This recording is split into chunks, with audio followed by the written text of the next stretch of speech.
Wolf Krone.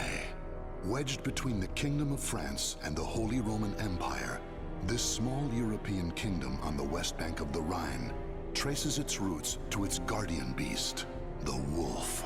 Legend states that long ago, a mythic hero known as the Wolf wielded a holy spear and sword in defense of the land's people and established for them a nation, which now boasts a robust warrior tradition with soldiers widely renowned for their skill. Over their long and proud history, the people of Wolf Krone were at one point absorbed by another nation and split into multiple disparate houses, but nevertheless, their bloodline endured. By the end of the 14th century, Lord Philibert IV of Krone rose up with brilliant political savvy and formidable military might to re-establish an independent monarchy over which he ruled as king. Generations passed, and the year is now 1582. King George of Wolf Krone is hailed as the greatest monarch since Philibert. His elite retinue, known as the Silver Wolves, have made a name for themselves, fighting on countless battlefields. With a sword in one hand and a spear flying their banner in the other, the soldiers of Wolf Krone have spent centuries honing a unique fighting technique that honors their legendary founder, the Wolf. And now, a noble young wolf grips sword and spear with pride and honor, eyes burning bright, with a determination to lead the people of Wolf Krone into a new age.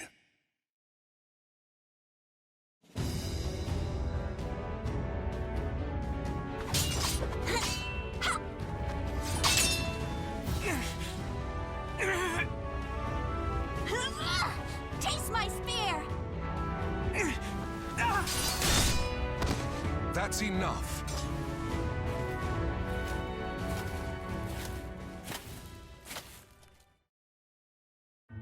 Hilda, that strike to his flank was brilliant.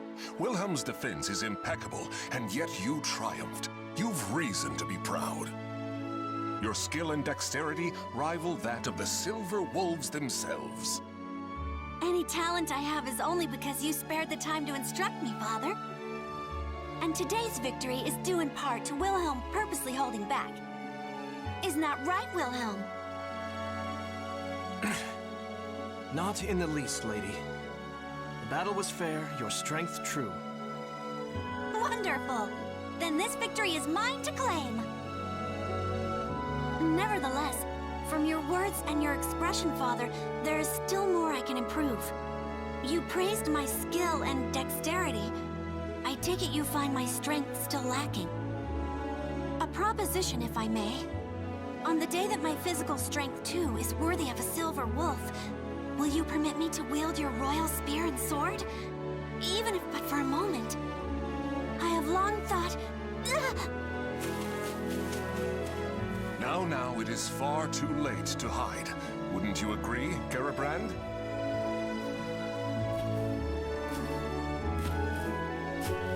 You seem in good humor today, my lord.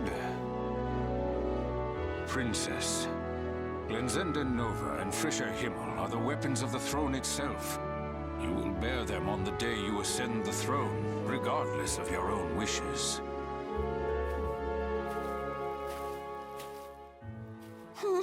I already know that, old man. But that day is only slightly less than forever from now, is it not? That it is, which is why you should forget about it and focus on the tasks in front of you. And right now, your immediate concerns are returning to the palace and learning your duties for the memorial service. That's true, I must admit. I cannot bring dishonor upon our family. True warriors think not of themselves, but of others. A fine attitude. Hilda, I shall teach you a good method of building strength during our next session. Thank you. Now, if you'll excuse me, Father, Master Johann, my duties await.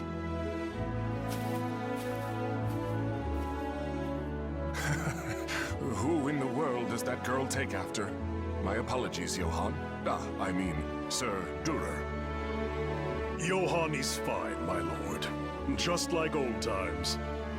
Still, the princess improves at a rapid pace. I expected no less from the daughter of King George himself.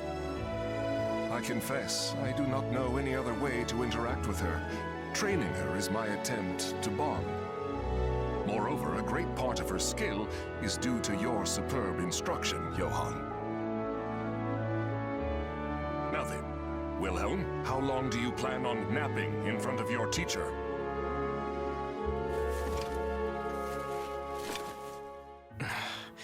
I am ready. It is inexcusable for the man destined to be captain of the Silver Wolves to show hesitation in battle. I will not give you special treatment, son of my brother or not. I promised him that much. Now, your majesty, you cannot blame the boy. I doubt it is easy to fight against the princess. Lord Wilhelm, do you remember what it says in Chapter 9 of The Path to Victory? Of course. I can recite every word. As studious as ever, I see. I wish I could say the same of my own sons. Now, take up your arms. It has been too long since I instructed you in the praxis of combat.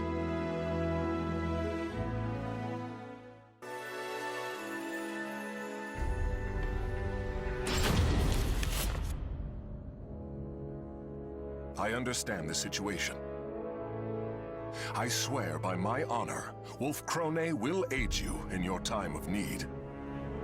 Well, in the name of Lord Eckhart and the people of Rauschburg, I offer you our sincerest thanks. This noble act will no doubt see the reputation of both Wolf Krone and its king shine ever brighter throughout the land. Let us dispense with this stifling formality. How could I refuse the man who fought by my side in so many battles, and who is the teacher of my beloved daughter? Moreover, I hear that Lord Eckhart is on friendly terms with the Margrave of Baden. The mutual friendship we build today will serve us well in future dealings with the Holy Roman Empire. And when that day comes, the captain of the Rauschburg Knights will be at your side to offer my voice in your support. Garabrand, once again, I will lead our forces in battle. You must stay behind and mind the castle in my absence. Wilhelm, you shall fulfill your duty as a soldier of the Krone family in the battle to come. As you command, my lord.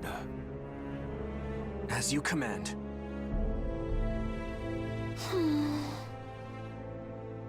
But my lord, next month is the memorial service. If the war is prolonged, the princess will have to attend it alone. I'll be fine, old man. Father's victory, honor, and safe return will be the greatest comfort he can offer the departed. I'm sure it is what both Mother and the Prince would have wanted. Do not worry. Assuming our foe's general is familiar with the proceedings of war, peace will return within the month. I will lead the Silver Wolves into battle and end this affair quickly.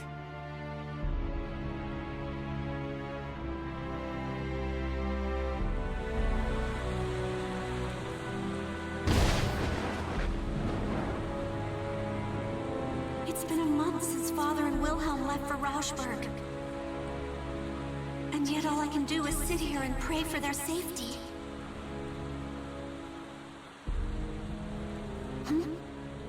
The night sky is bright.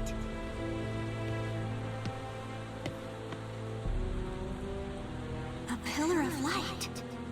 What could it be? It's beautiful, and yet never have I felt such an ill omen. Great Wolf, ancestor of our people, please protect Father and the others.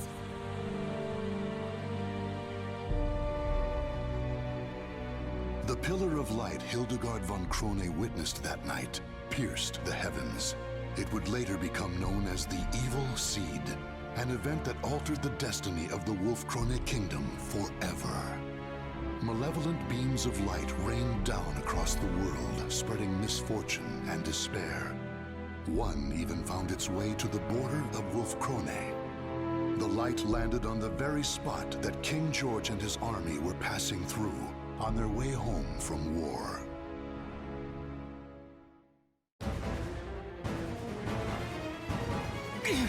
What should I do? Why? Why would you do this to us, my lord?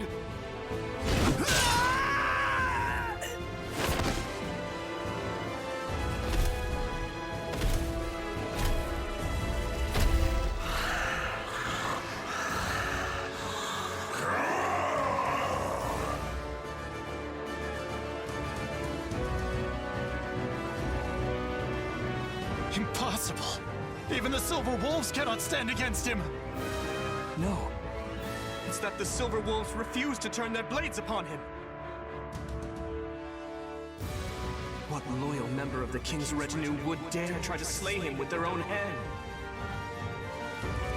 Lord Wilhelm, quickly, you must return to tell the castle. We will buy you time. Above you! Watch out! No!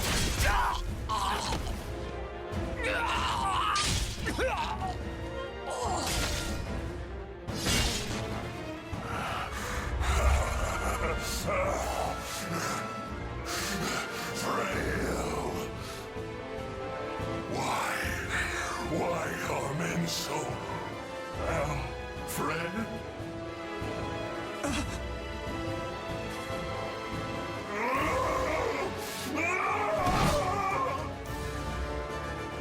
Can I hold him?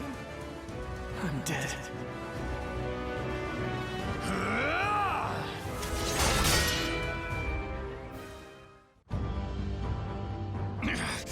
Outsiders must die!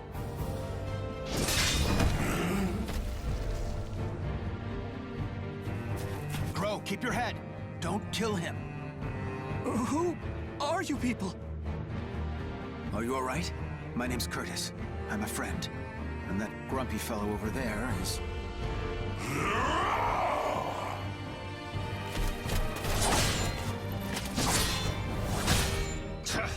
This is no time for small talk. Think of how to stop this guy.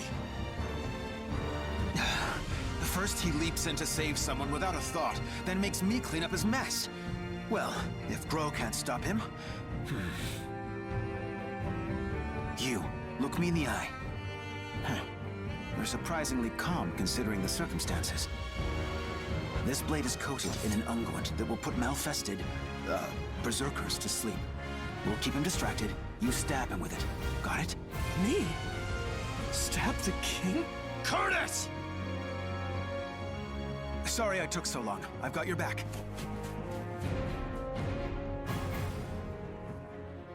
Can I really do this? To someone who is like a father to me?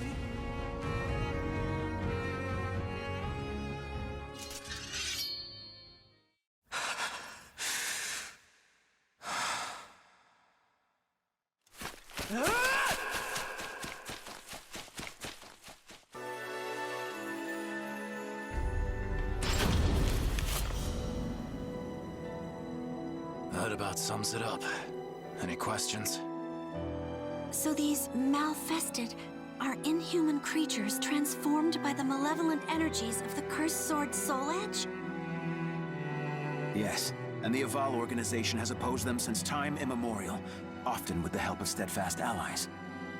There was a time in which we counted the men and women of Wolfkrone among them. He speaks truth. This has been a closely guarded secret, only revealed to the king and his closest advisors. The people of the Wolf have been sworn to battle Soul Edge since the time of our forebears. Lady Hilda, Lord Wilhelm, it is time we heard the truth. All of it.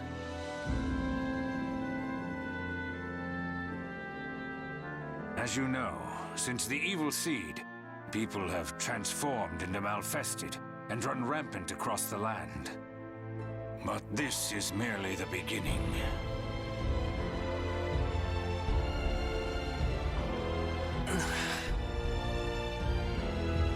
At the center of this coming storm, we will find the wielder of Soul Edge. The Azure Knight. We've chased him this far.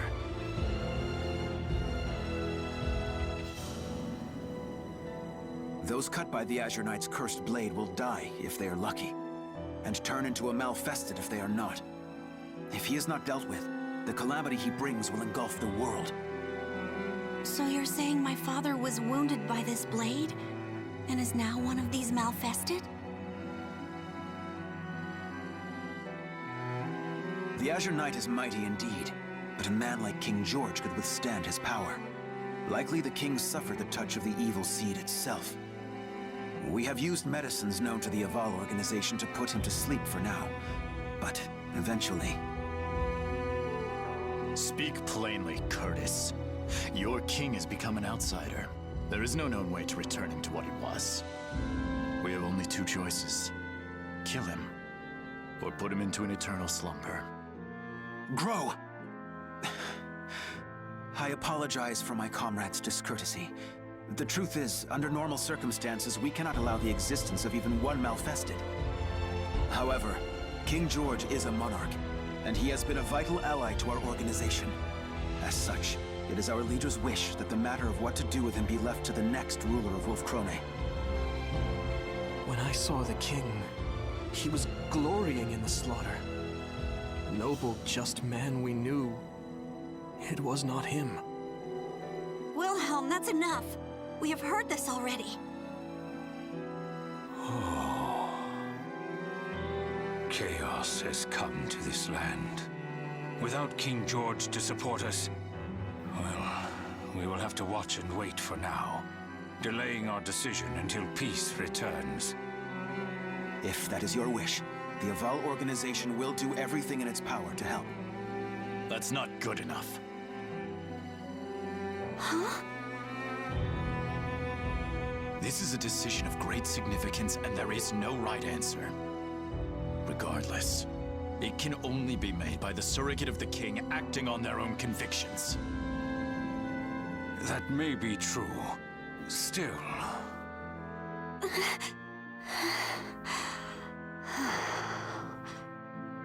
It's okay, Garibrand.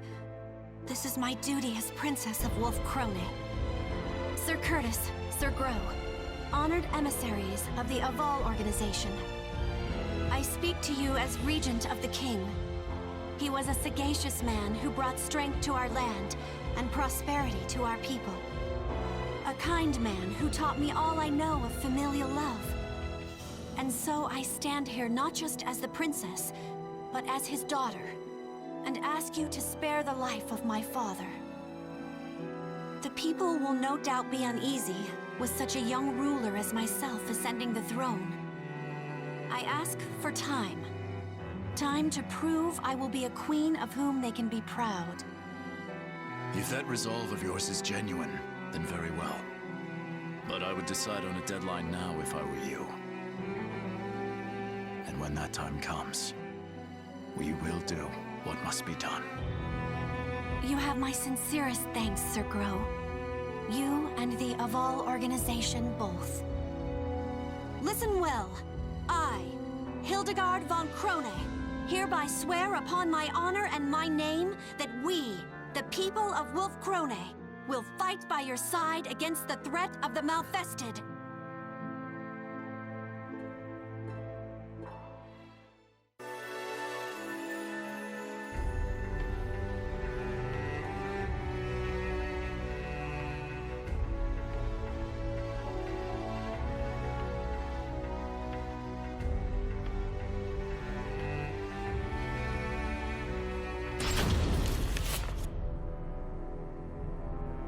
"5 years have passed since the baleful light wrought its calamity upon the kingdom. Years of war have forged Hilda into a strong and capable ruler.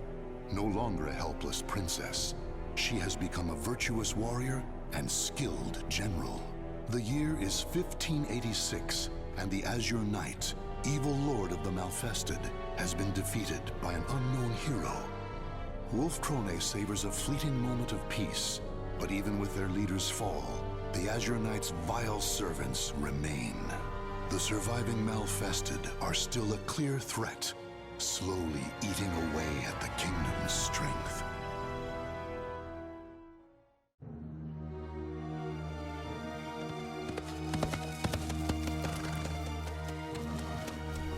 No matter how many times I see the likes of this, I never grow used to it.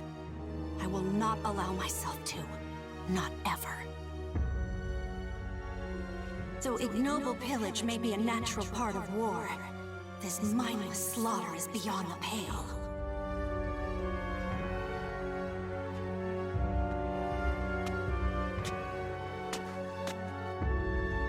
Lady Hilda. Lady Hilda, you've come to save us. Thank you. Thank you. Those brutish beasts, my sons. They were all... Please, I beg you, bring righteous justice down upon them. Fear not. Your rage is my own. Your wrath now my burden. By the honor of the Krone family, I will see these malfested demons slain. Brutish beasts? Though that they may be, the malfested appear to be behaving differently as of late. They have been forming bands, organizing. Could this mean someone besides the Azure Knight is leading them?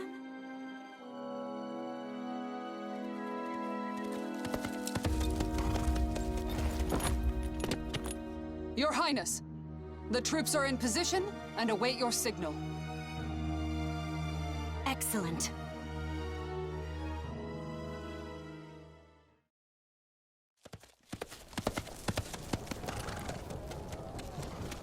Proud warriors of Wolf Krone, heed my words.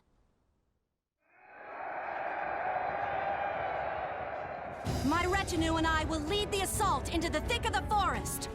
Archers, on my mark! Rain a torrent of missiles down to flush out any cowards hoping to ambush us.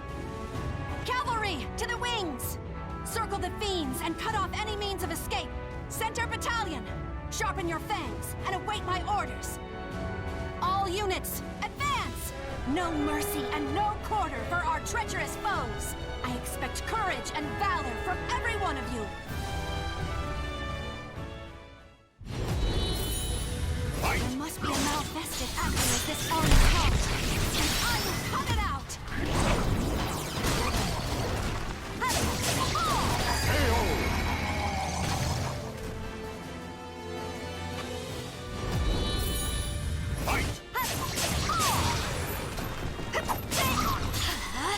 You should have trained harder!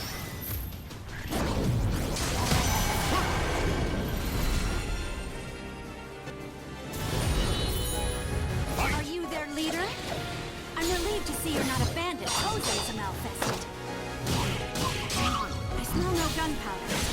The cavalry will be more useful here than foot soldiers. Take it!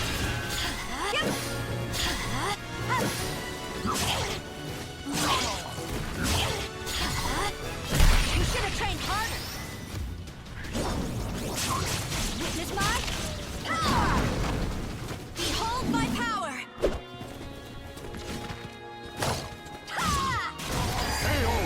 Now, order the center to advance! Surround them, and slay every last one!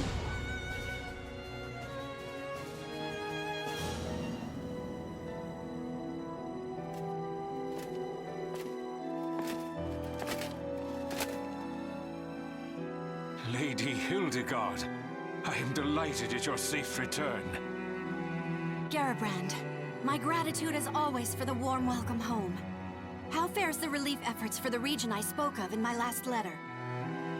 My lady, we have secured a place to unload supplies and are sending the first loads of grain as we speak.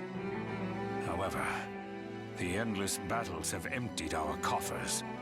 We will need support from nearby nations or another source of wealth if we are to maintain the army. Noted.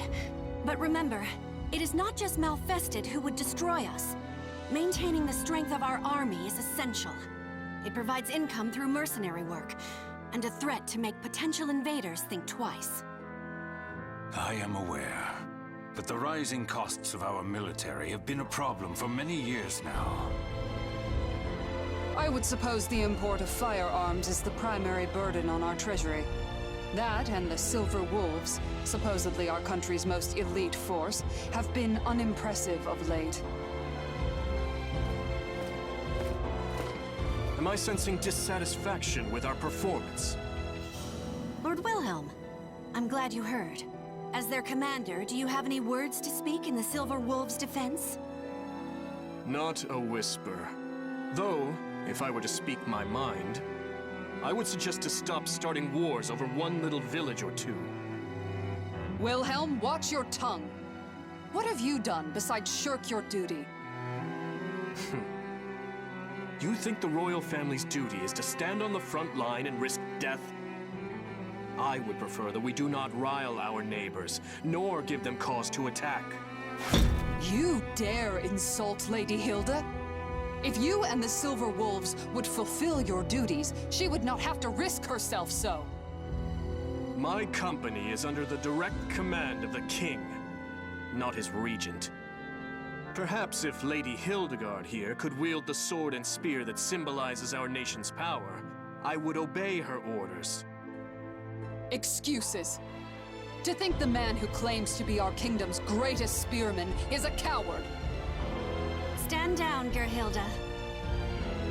Lord Wilhelm, while I appreciate your words of warning, the throne is nothing without its people. As regent, I cannot turn a blind eye towards our people's suffering. As regent, is it? If you truly cared about our people, war is not all you would pursue. Sacrificing the greater good for a few meager lives is not a trade I think a worthy ruler would make. On the other hand, I despise this kingdom, so please, ruin it as you wish.